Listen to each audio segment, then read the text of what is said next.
Hey, hey guys. Let's see. Hopefully this is coming at you across the Twitch waves. It's Ben here from Second Dynasty.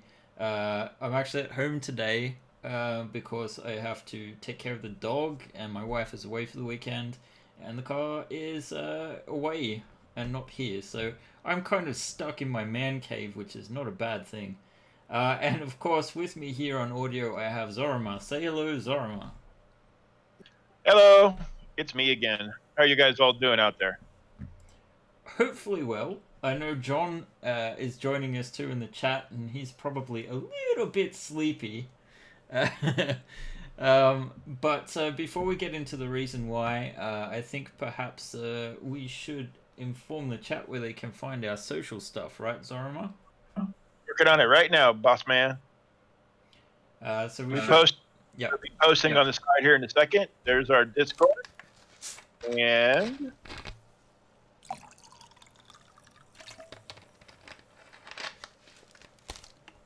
mini store, or my mini factories, I should say. Yeah, that's where you can buy our stuff if you don't want to wait for the end of the Kickstarter. Our older stuff, rather. Those of you who do not know about the Kickstarter but have come from other links, I will post a link to the Kickstarter. Ta-da! And last but not least, our actual web page. That's right. Okay, guys. So that link will be turning up momentarily. First off, before we get any further on this, I just want to say a big thank you to you guys. I know not everyone's going to be here in the chat today, but maybe you're joining us on YouTube later on in the week or the day. We have passed more than 500 backers, which is I think our all-time record is something like 600. So we've got more than a week. We've got 9 days left before the end of the campaign. And you guys have been absolutely amazing this last week, and we've had a couple of days of really good financing. We're up to 412,000 crowns with 528 backers. So, guys, this really does look like it's set to be our best campaign yet, which is exciting. It means we're hitting the right notes. We're building stuff that you guys are interested in. And we've seen a rise of a lot more smaller pledges lately, which means hopefully people are getting interested in the deck designer. Now you'll see in the background I've got Maya open. I don't have the deck designer open yet, and that's because our dear John is working so very hard. He gave me a call this morning at 3 o'clock in the morning, his time, to tell me about the very, very exciting new way he's figured out how to make stuff snap together, which is going to be absolutely brilliant. There have been a couple of bugs this week to tackle, which has caused a couple of delays, but don't worry, we're going to have out at least a preview of the Sleipnir itself, probably a very limited function version of a demo to show you guys. It'll definitely be up before the end of the campaign, because once the campaign ends, we can't really change the campaign page, so we want to have a link there that's going to link to a demo you guys can load up and explore the ship in a limited function. But basically he's laying a lot of groundwork that is going to make a huge difference in the quality of the tool, how fast it works, and more importantly how things snap together.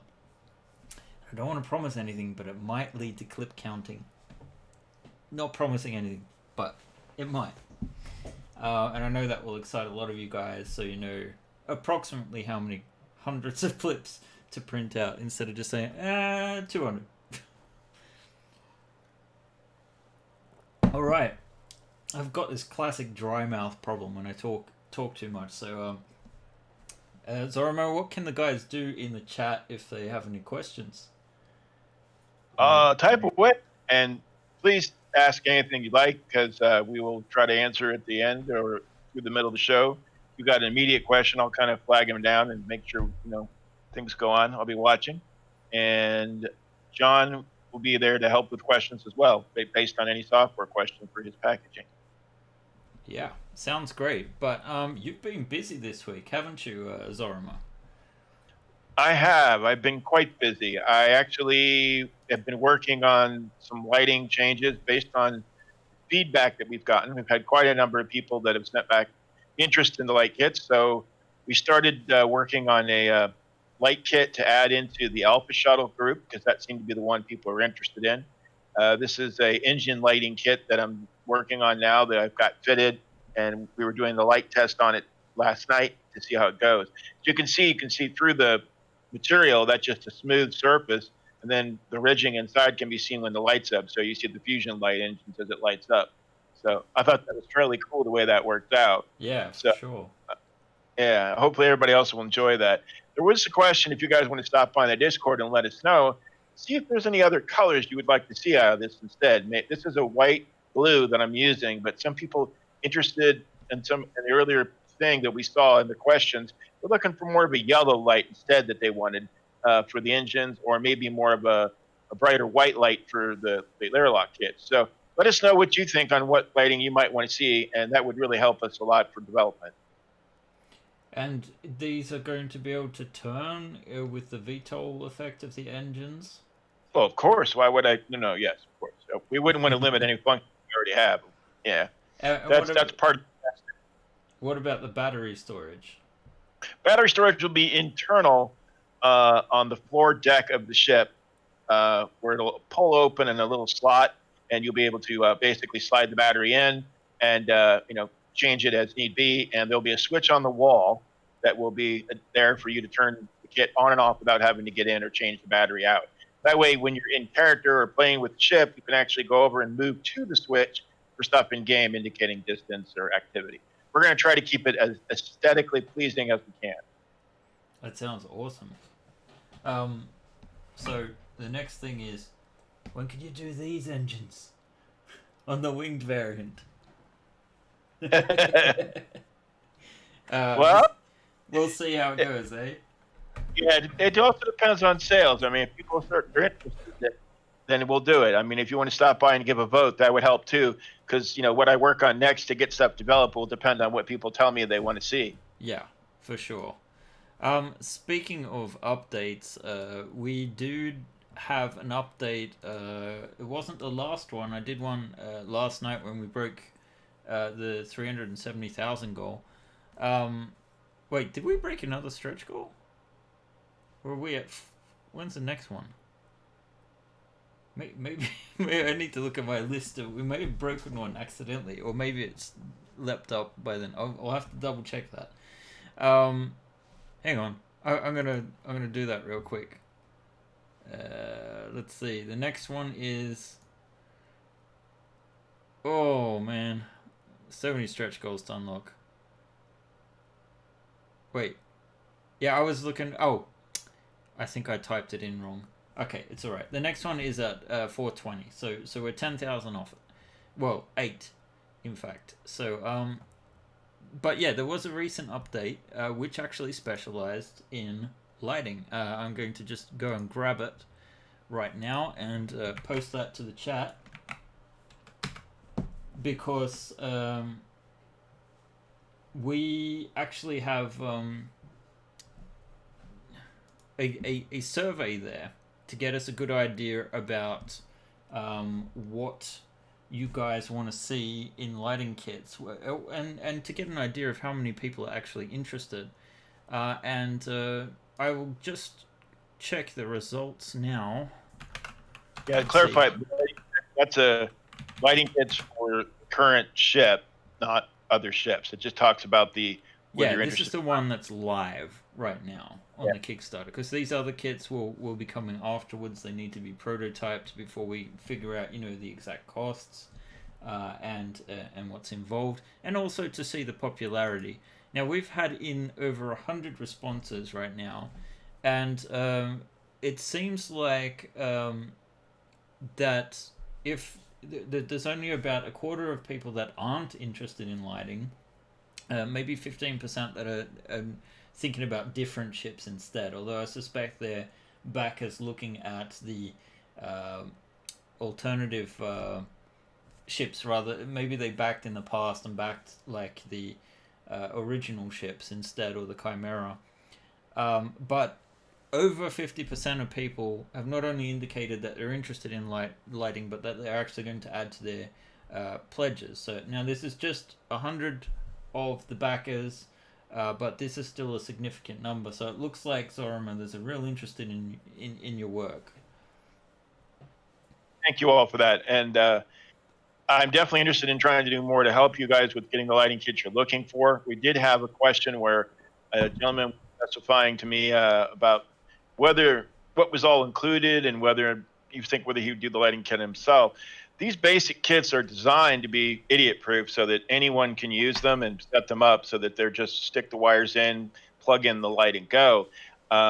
We will probably make more advanced kits later, but we wanted to basically start in the market with the most simplest thing and basically see what people wanted development wise from there. Because we could definitely go all the way up into like remote controlled and wireless powering and all kinds of crazy stuff. But that's the future. Let's just deal with figuring out how to do the basics and make sure everybody's happy with that. Yes, indeed.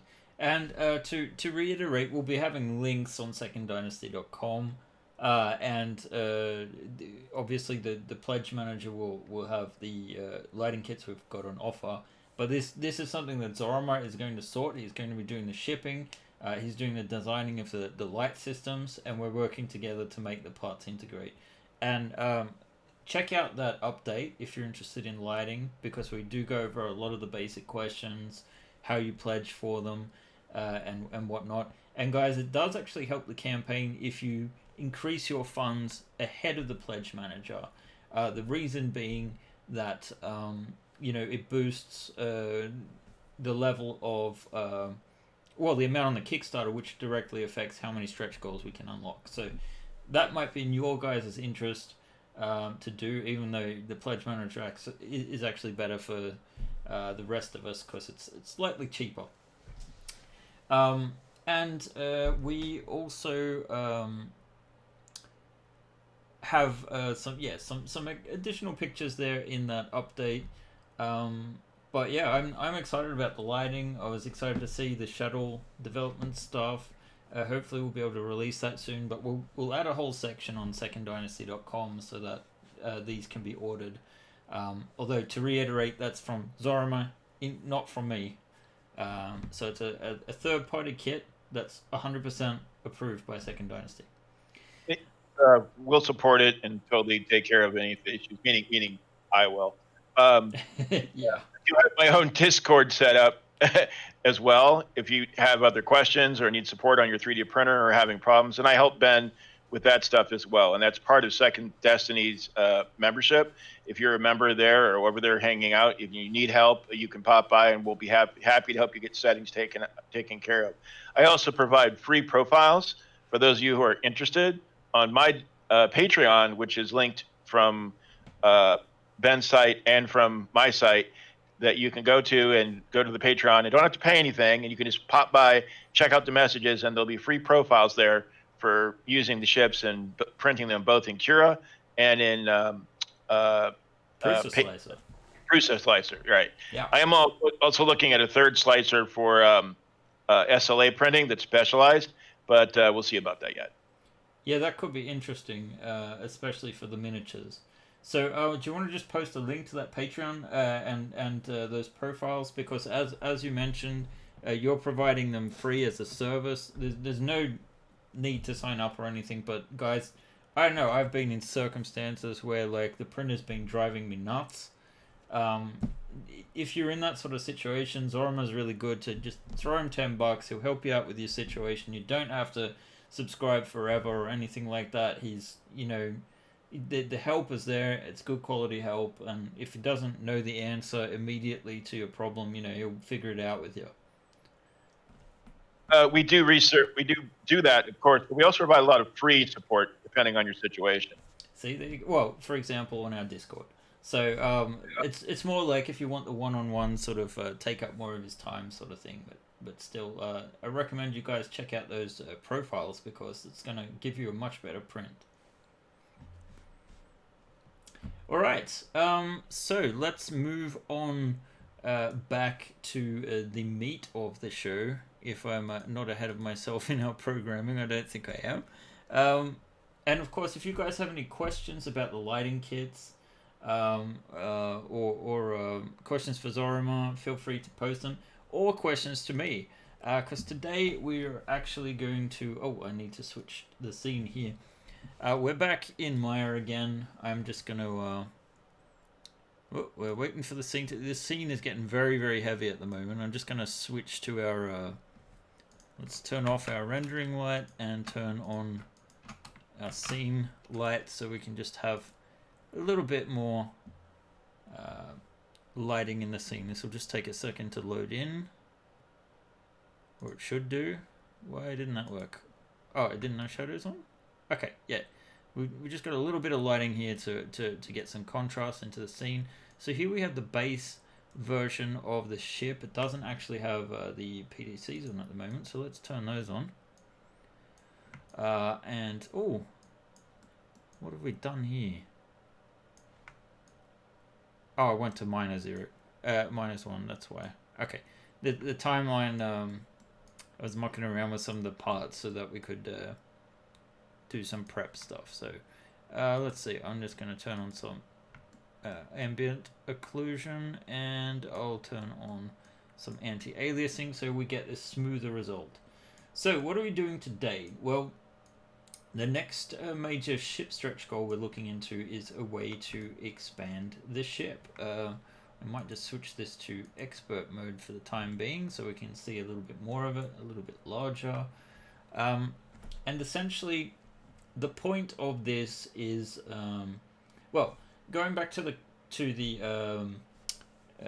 Chimera period, the last Kickstarter we did, I wanted to make a modular ship and had intended from the start that it would be quite flexible. You know, taking that sort of Lego style modular thought pattern, or maybe that's not the best expression, but taking the Lego sort of concept of, you know, you get the pieces, you build your own custom ship sort of thing. Now, we did run into some issues with that where, you know, unless you had 3D skills and could sort of test it out ahead of time, no one really wanted to invest in printing a bunch of pieces that, you know, take hours and hours on your printer if you don't know what the final result is going to be, which is why we designed deck design with John's good help, amongst other reasons. So, of course, the Sleipnir is modular as well. It's just it hasn't been designed to be as modular from the get-go. And it was the same with the Chimera. We released the base version, and then we got, you know, side engines and turrets and all that sort of thing.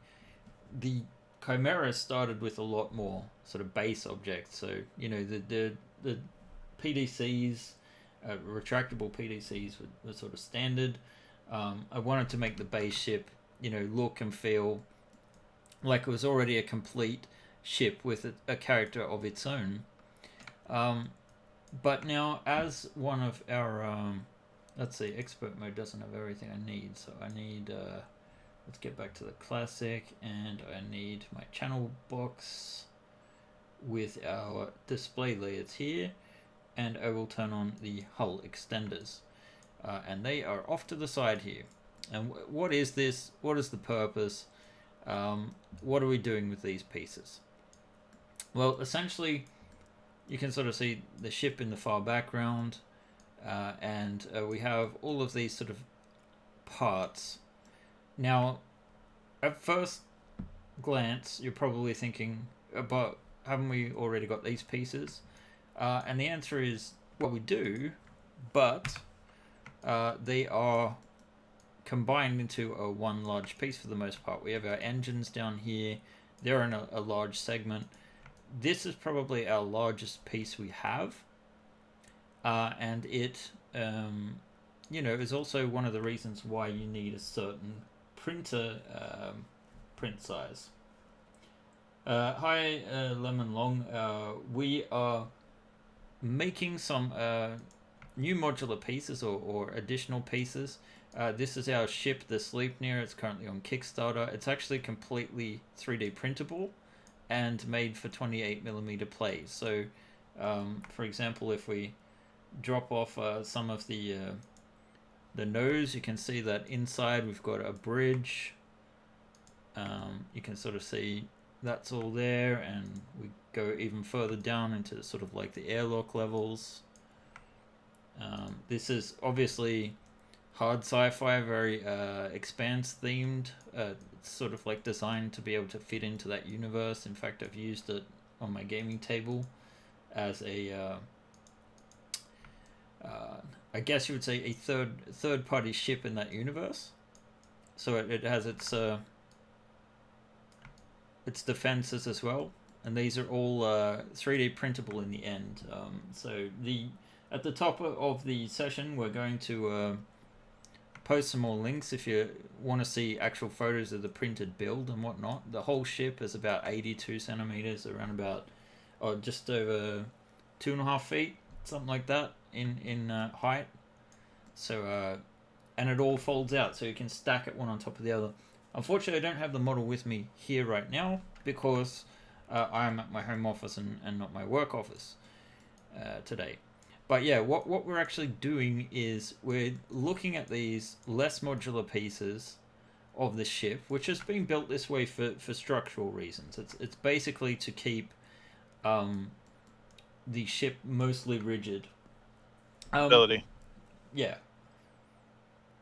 But you can sacrifice some of that because the benefit of the stacking is it's quite stable anyway compared to like the Chimera, which would just sort of get wobbly without glue. So I've taken some of these larger parts, like you can see here that the cargo bay. Geez, the lighting's really hard in here.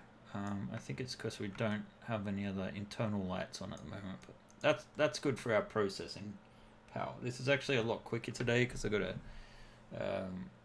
GTX 1080 Ti in this machine. So maybe we'll just add back some of these lights. Let's see, we don't need the engine ones, but we can have the point lights. And say to there maybe. Or did we just kill it? We'll see.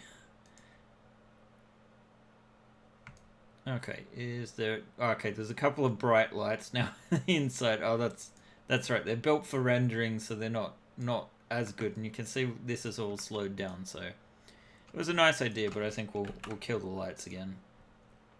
Just to get this performance back. So this has 11 decks, depending on the way you count it. I know John, he counts it slightly differently. But the parts here are designed to turn it into something a little bit more modular. So the idea is now you could add an additional deck on top of, see here with the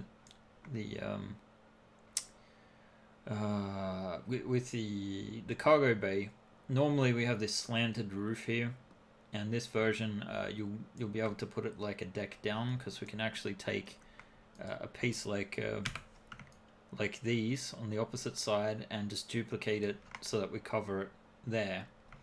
The benefit of this means that this is now the largest part, which means we can actually cover smaller print beds. I still wouldn't recommend doing it the whole ship on SLA or something like that. It will require a little bit of fiddling around. These parts are being designed for essentially adding. They're designed for FDM printing. So the cost of PLA, it's around about $20 a roll. You can definitely get it cheaper than that for a kilo. Whereas resin, at least where I am, is around about 3 to 5 times the cost of PLA.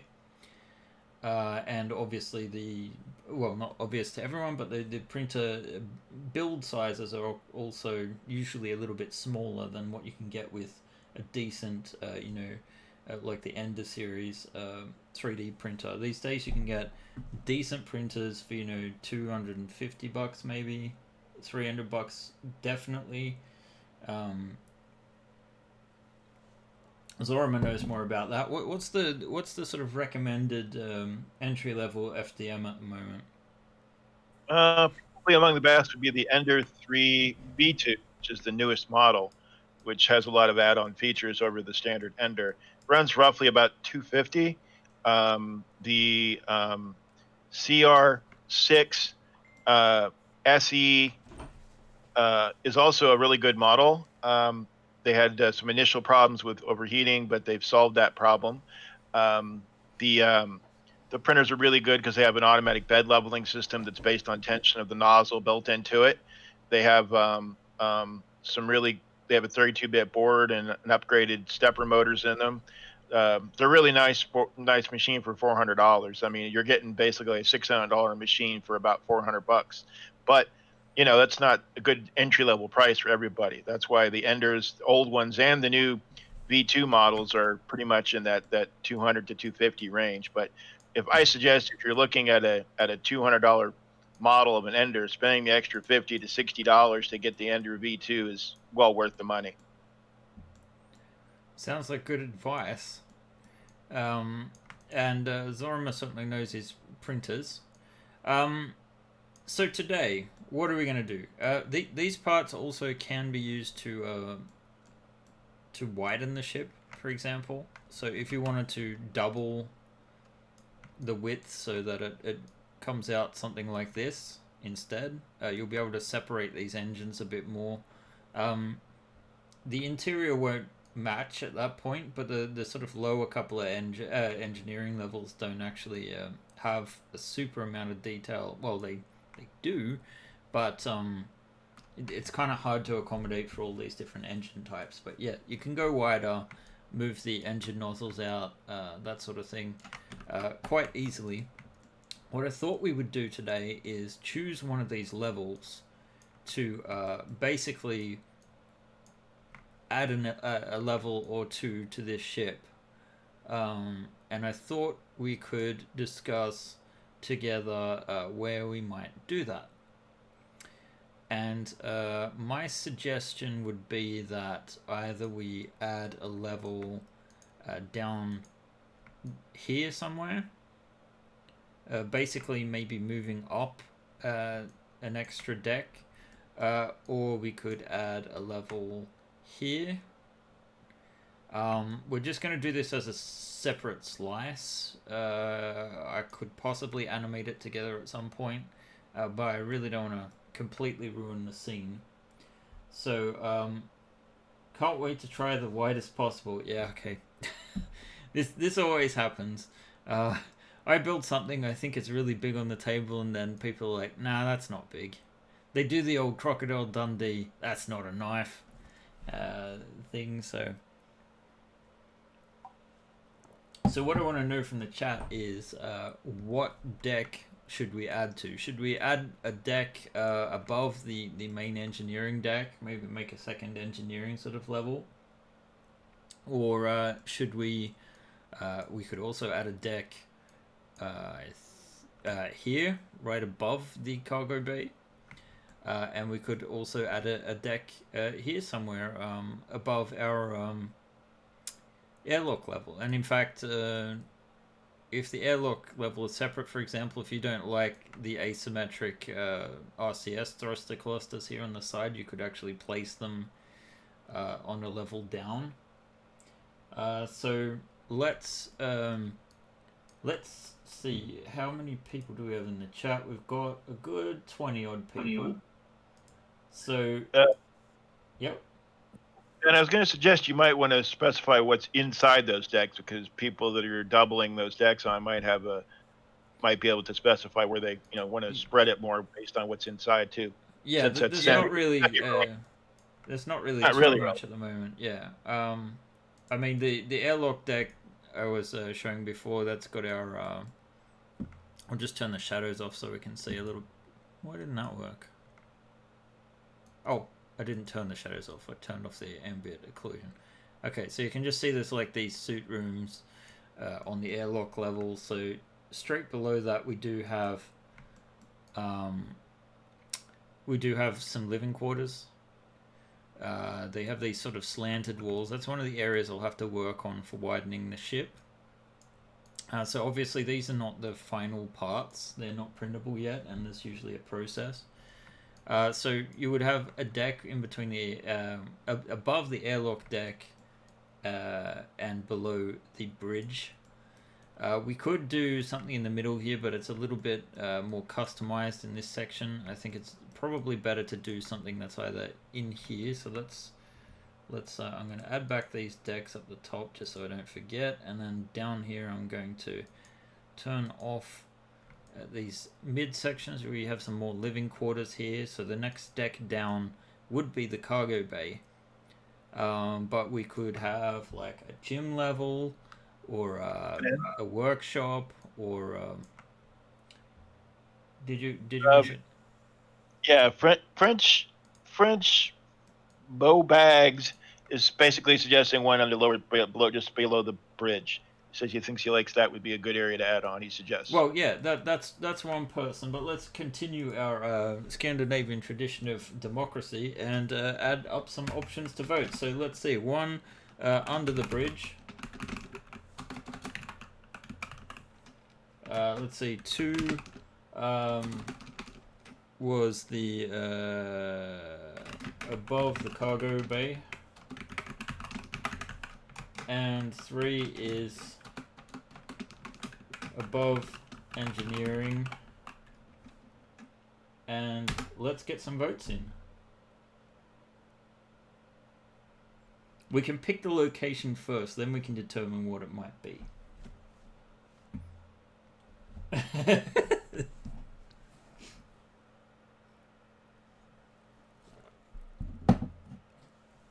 Alright, John can't help but add stuff to his comment. It can't just be a simple one. It looks like there's a lot of ones at the moment. So guys, don't be shy. I know there's a couple of lurkers out there, but get in a vote. All you have to do is type 1, 2, or 3 to determine which deck you want, and we'll focus on that. If not, it looks like the ones are winning at the moment, so there's that. And the ones would be under the bridge. We've got a 2 there from blue.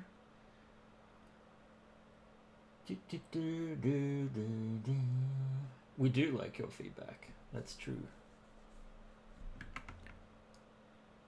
And there is a good place for making suggestions. This is probably the best place because you'll also get my immediate feedback. John, you and your shenanigans again. Get some sleep, friend. Let's see. Well, we have 4 votes. Wait, do we have 4 votes? Or do we have 3 votes for deck 1? I think we have three votes for deck 1, 1 for deck 3, and 1 for deck 2. So, oh, another one. There you go, Papsicles. Welcome, Papsicles, the modeling genius who has bought us a good chunk of our miniatures, especially the crew miniatures. Let's see. I think we're firmly in the deck 1 territory at the moment. So I'm gonna get back to the top of the ship here. So really what we're gonna do then is take these upper decks. I probably don't want to do this permanently, but I'm going to select objects. Oh, it doesn't work for all 3. Alright. So essentially we're going to make a new deck here where we basically add a new level above there, and we'll move this up. And we can already choose, if you guys want, if we should move the RCS thrusters up a level and take them off the front here, make it a little bit more symmetrical or not. What do you guys think of that? I say that and then I stare at the chat and forget there's also a lag. So we actually won't need too much of this kit down here because most of the parts up top are already modular. And I'm actually going to just build this out to the side. So I'm going to start with some duplications. So let's get the basic shape going, and you can sort of see at the moment, well, maybe one of the things we could do is also make this piece a little bit more modular friendly than it is at the moment, because it is a single piece. which means we can't really control the width too much. So that was the other thing we could do. Make it more modular so that it can have some additional modularity. So if we'd just chosen the pieces that are already here, we've basically got these ones. Papsicles, did you want to add your links to your stuff so that everyone can find it, maybe? I know you both got My Mini Factory store, and you also have a wonderful Patreon. You do awesome cyberpunk stuff. Let's see. I'm just moving the pivot point so that it's on the grid properly, because this was misaligned. Is it misaligned? Oh, sorry, I've got the wrong lock on. There we go. See, now it's on the inside. So this is the first section. Let's take the bridge levels off again so we can see down here. Now these actually slot in on these sliders. This is sort of like a way to deal with the wall system. I wanted to make it a little bit hot swappable, so you can have just regular rooms if you wanted like more living space or that sort of thing. Don't be shy, Papsicles. I think you should show off your stuff. It's not spamming if you just do it once, and I mentioned you by name. You make good work. And there has been a few hints that some of your future work might involve some of your more famous models suiting up to join the crew of the Sleipnir as a sort of a cross thing. So there's potentially some more crew members to accrue there. Alright, so one thing you'll notice about this standard layout, we are going to cut this up in a little bit and just show how that goes together. But for the interior walls, we kind of need to look a little bit further down.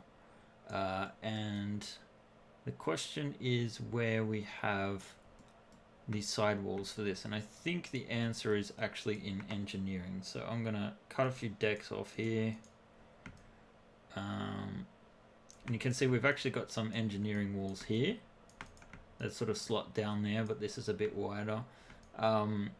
We probably don't want this style, but we do have some nice storage we could recycle here. So let's just duplicate that, move it up, move it out, and then I think the deck below that,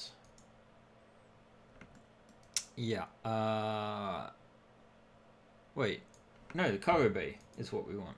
The cargo bay. Let's see, cargo deck 8. Here we go. We've got some wall slots here that sort of slot in, and they're just individual. So let's duplicate that as well. And move it all up. Hopefully the pivot points are where they're supposed to be, so these should just slot in. It doesn't look good. Oh, maybe. Wait, yes, there we go. See, there we have some walls. So what I'm doing is trying to identify the areas that we're going to lack materials for. So one of the issues, if we are going to have these RCS thrusters on all 4 walls, is we don't actually have the means to support them right there. So what we're going to do, and now John's deck designer is going to make this so much easier. But yeah, we have these slots in here. A lot of people, they wonder what these grills are. That's actually some built-in supports. Now these days I'm tending to leave them off a little bit, because usually with decent bridge settings you don't need to worry about them whatsoever. But I have included them in some places. So yeah, we need some way to support the RCS thrusters on this level.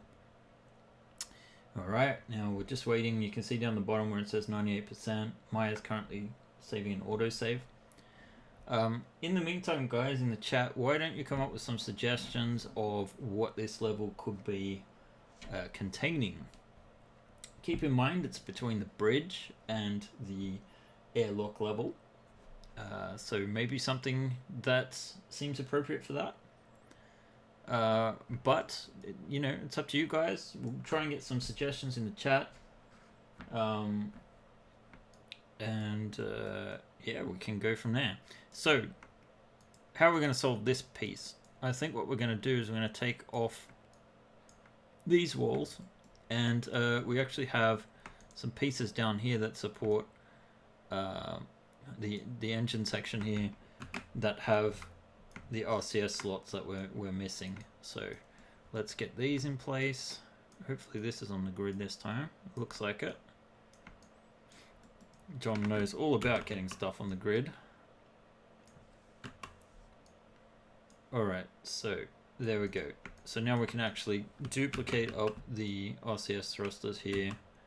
Hopefully these are all snapped to the grid, which it looks like. And I can turn on the rest of the ship again so we don't look like we're missing a ton of stuff. But I do want to kind of turn this into its own group so we can eventually lift it up one more level and actually build it above so we can actually see what we're missing. So there's the RCS thrusters. We just need one more. What have we got so far? We've got Captain's Office, Avionics / Server Room, FTL Core, Space Drones Hangar, and some votes for that. 3 votes for a drone hangar. We just need the drones, which of course Papsicles is more than willing to provide, and we actually have some expand styled drones that we haven't released yet that are from Pickle as well. So a few things here. This is the width that we want at the moment, so we're going to have to do something about this insert. And we'll be missing an insert there as well. The question becomes, where do the drones come out? We may have to do some wall modifications to have some kind of launch area, because I'm assuming they're not going to release them in the ship and then just put them out the airlock. So we would need some kind of launcher. The launcher itself, probably a little bit longer than, the 20 odd minutes we have left of this session. So really it's just, we're going to demonstrate what we can do here. Let me see if I can dig up, I don't know that I downloaded the drones yet, but let's take this section and I'll also include this.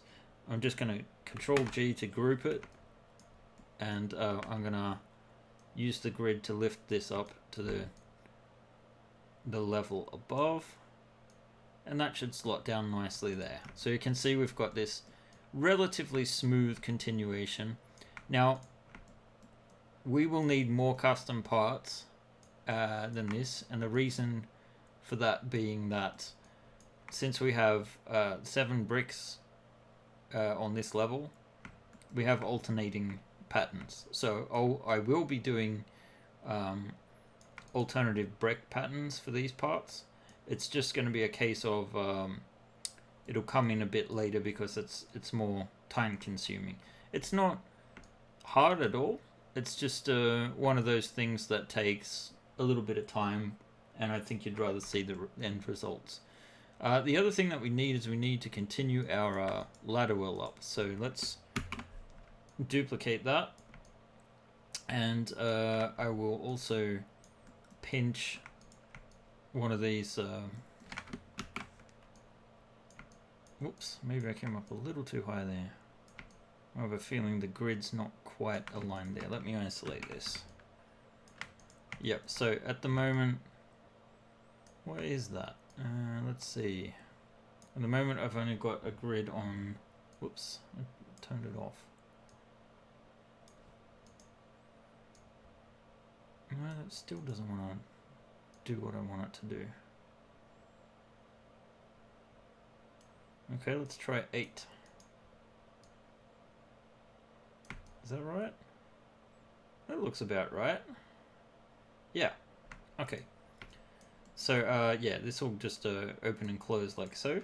So we've got some continuity with the deck. It would be kind of cool if there was some kind of access panels here for the actual thrusters. Maybe that's what we need instead. but the primary focus here is modularity. So maybe we'll have some storage and then like a drone launcher on one wall, or two walls, like one here and one here maybe. So what can we do with this? First of all, the best thing to do is maybe move the pivot point up so that it's actually parallel to the level we're working with. And then if we just slot this in so it fits on one side, because maybe you want some control. What do we want, storage or control panels, if we're going to have drones in here? Would it be possible to add an adapter for the walls so can slot in the broadside weapons frames from the Chimera? Razorvern, no, it won't be possible because they're already compatible. So you don't have to worry about that. They will fit on any too wide. All of the open lock standard there, essentially this sort of piece here has the exact same lock system as the broadside stuff does. Just the only thing it's really missing is these top and bottom locks, I believe. So it sort of like just slots in as a wall, but that's already compatible. Like when I make new stuff, I try to make it compatible with the old stuff. You are in the wrong universe of ships there, John. Unfortunately, Star Trek, I like the aesthetic of the designs, but all of those curves are challenging to model and impractical to make a modular ship out of. Let's see. Improves control. Yeah, okay, that's a vote for the control wall. So we do have the storage wall and we have a control wall. Let's see, where would they go? So if you've got the airlock down there and you've got the ladder well here, so you probably want them to come out like there and there maybe. So I'm just sort of planning out in my head. We obviously don't have anything ready to go just yet, but we want to have something on these walls for the drones to get out of. So maybe the idea here is did you say something, Zorma? I would think that you'd want to put them over top of the other RTS because you don't need two of them stacked on top of one another, and it's an easier place them out the wall or door to make a launch do that. Yeah, I mean these won't be there anymore, and I'm just thinking about they either have to go on these diagonal walls, basically, is what I'm thinking. You're the artist. Well, there's engineering to think about as well, but I get it. I don't know anything about engineering, just lighting. Well, yeah. You know a little bit of electrical engineering. I'm just kidding. I don't mean anything seriously. It's really cool. Everybody appreciates your work, Ben. You do an outstanding job getting all this stuff for people and taking into consideration a lot of the mechanics of making sure things are stable and print well, which most people that do this kind of stuff do not. So that is unfortunately true. I wish it wasn't, because there are a lot of people that do quite a decent job, especially some of the new beginners I'm seeing. Wow, that actually slotted in rather nicely there, didn't it? I think we can just ditch these sidewall things and use the ones that are built into that. So let's do that real quick, because that's one of those things that's quite achievable in the time limits we have. So I'm just selecting all of these polygons that I'm going to essentially cut out. Alright, that goes... Actually, you know what? I'm an idiot. I can just double click because that's already a separate mesh. So those will slot in rather nicely. So we'll have, some control systems for the drones, and we'll have some storage built into the walls. Obviously, between the walls here, we have this quite thick walls for both structural integrity, but mostly to accommodate the lock system. In reality, you'd probably have like a secondary hull or something that can, help absorb micrometeorites and that sort of thing. Yeah, it'll be quite nice. I might do some more work on this drone launcher later. Um, we'll see. I have been working on the Starfighter pack today. I will show you a sneak, or rather Starfighter pack 2. I will show you a sneak preview and maybe hint at some of the stuff to be seen. It's a little bit early at this point in time. I knew I wanted to do it, but I don't want to show off the really, really shitty version of things. I want to provide a few concepts so you can see what the potential is. Although, to be perfectly honest, I think most of the people that have gone for the all-in are already quite sold since they got the brand new Cerberus. That was what my weekend went to last weekend. Well, it took a lot longer than a weekend, but I had at the start of the campaign the idea of doing two Chimera Pathfinder variants. One which was a civilian transport. This one was the sort of patrol boat, heavily inspired by the Second World War sort of bombers with their sort of many turrets. It's going to have a little bit of a challenge on these clear turrets. I'm probably just going to leave the windows out on mine as I usually do, but we will provide some pieces. So if you've got clear resin or something, you could just attach those. Probably still having to glue at this point. I don't like relying on glue, but I think it's a fair enough thing when it comes to windows. Might be able to do some 3D printing with the right filament too to do that, and we'll do some experimentation and we'll give you guys information if that's possible, that we can work that out rather than having to use resin. I'll work on that as well. Classic Zorama, always just signing on for new work. Alright, so we got the drone level going. We've got about 10 more minutes to go in this section. What I'm just going to do real quick is show you guys how we can turn this wall into... Actually, I want to get that pivot centered again, and I've made a duplicate. I know that if I want to align this to the grid, that this corner is definitely on the grid. It's a bit tricky depending on the parts, and you can kind of see in the way that this oh sorry, I've got to turn off the Cerberus. You can kind of see in the way that this is structured that this centerpiece is if I double click on it, it's all one piece, but you can kind of see where we want to get this piece out of the rest of it. So I'm just gonna see if this will select what we want. Selected a bit too much, and actually the other problem was we wanted to move this to the side a little so that we can work on this, because this one I'll put straight into the modular thing, so we'll get some sides on this. So hopefully the selections have been saved. So now I just want to take away some of these selections so that we only get this strip in the middle, which is 1 inch wide and a 1/2 inch deep, I guess would be the right expression there. So let's just take this off. Alright. So I think we've got what we need selected. It looks like we haven't got anything else, and if I just go to wireframe mode, we should be able to confirm that. So, whoops. What we want to do is go and we first need to detach. So remember how I was double clicking and it selected the whole mesh? Now it should select the different sections. And then afterwards we can do a separate operation, which turns them into one object here and one object here.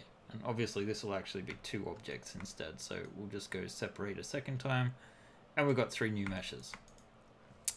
Unfortunately this is messed up with our pivot points, so we're just going to select them all again, center, and then we're going to reorient these pivots to a place we know is safe to do. So that will be these inside corners.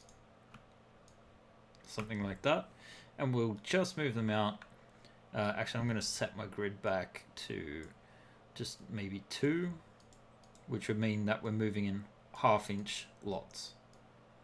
So we now have these 3 sections. These are relatively quick processes, but obviously we're missing quite a bit of geometry from the sides here. But we have what we need already here, We can put in. Let's see. I think this is something doable in the 5 or so minutes that we have. I'm just going to select the... Actually, I'm just going to duplicate this yet again.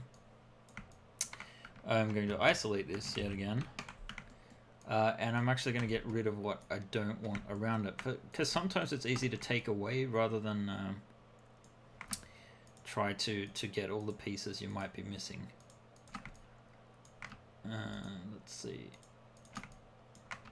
I think we'll just start there and then we'll do a couple more operations. We've got this. You can see I've got back face culling on at the moment, so you can't actually see the position of polygons that are not facing the camera, essentially. Or the opposite side, rather, would be more accurate. Okay, so now when I select these sections, it hasn't selected the sides. So that leaves us, with the exception of 1 or 2 rogue polygons, we've got these corner sections. So in theory, because this is all sort of built to a grid and stuff, I can move this here. Hey, why didn't that go to the corner?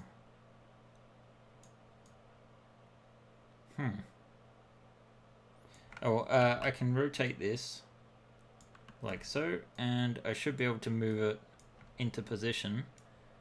And you should be able to see that it more or less matches things. Let's get these isolated again. And I'm going to switch to wireframe mode. So we might go 1 or 2 minutes over just to get this finished. But I'm going to make a few duplicates of this because we basically want it on the insides of both sections.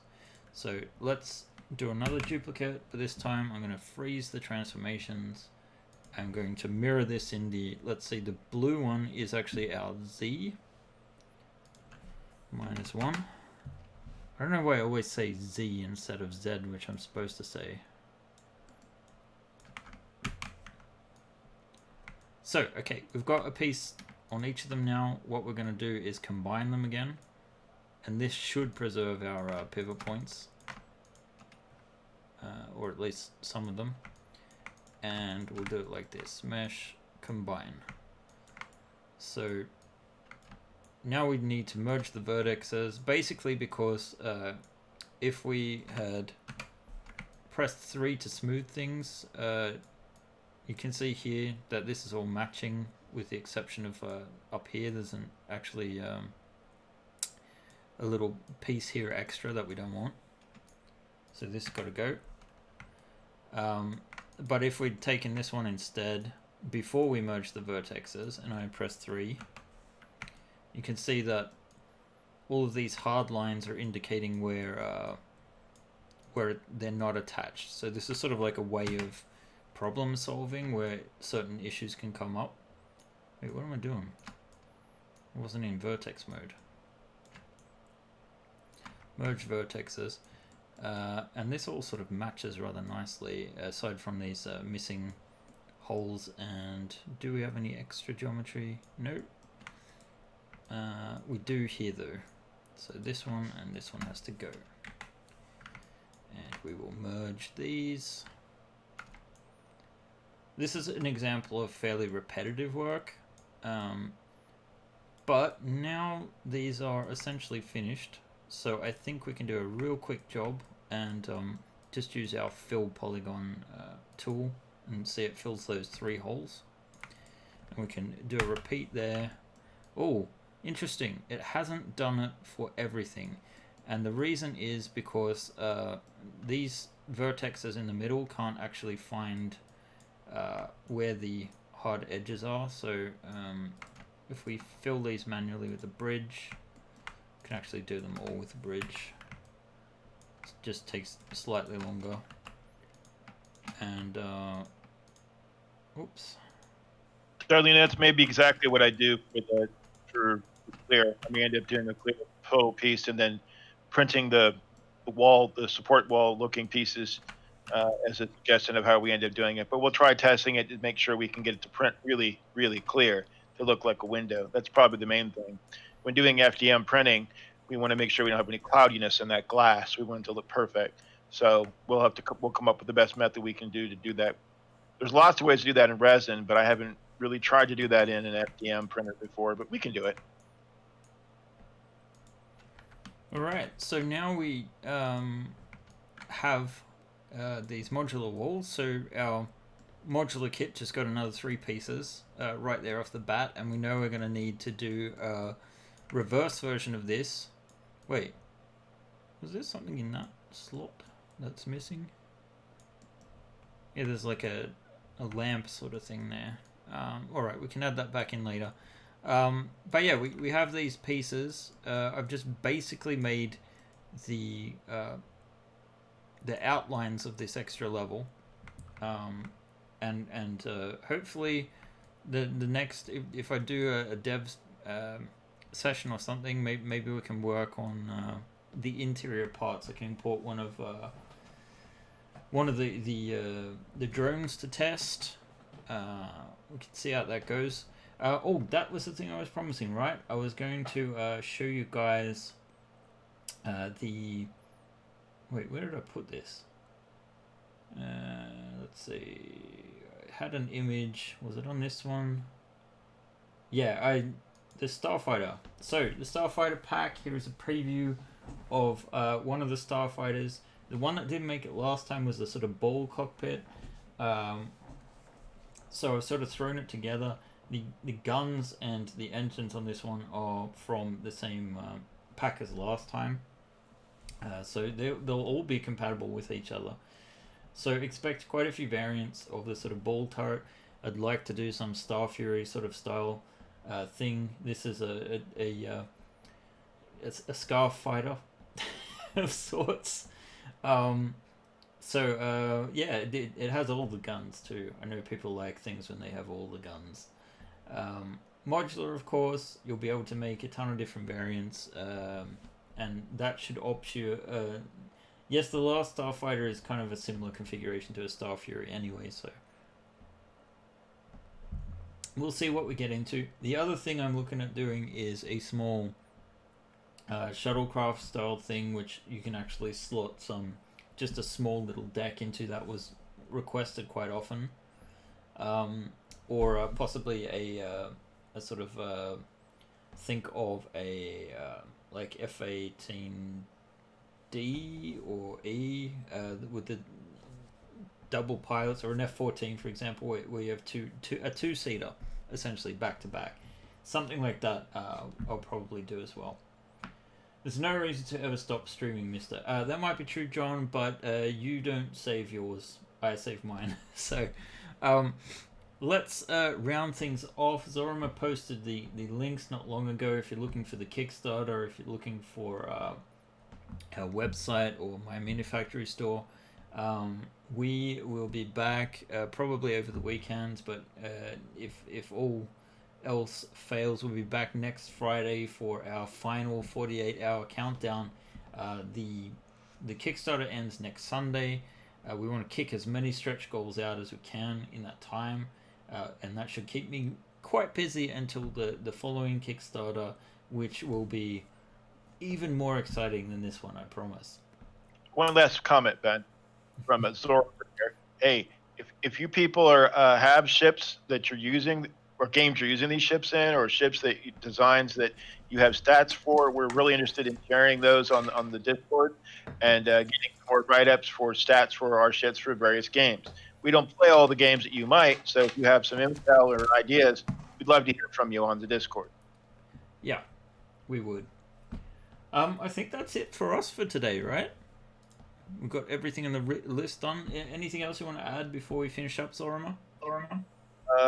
Thanks for coming by, and we really enjoy working with you guys to give you a good product, and hopefully you enjoy our Discord, our lighting, our Kickstarters, and all the other stuff we do to try to make things. You can also find us again next week at about the same time exactly, as we do a weekly show. That's right. And that's all I got. All right, guys. Thanks for joining us, and we'll see you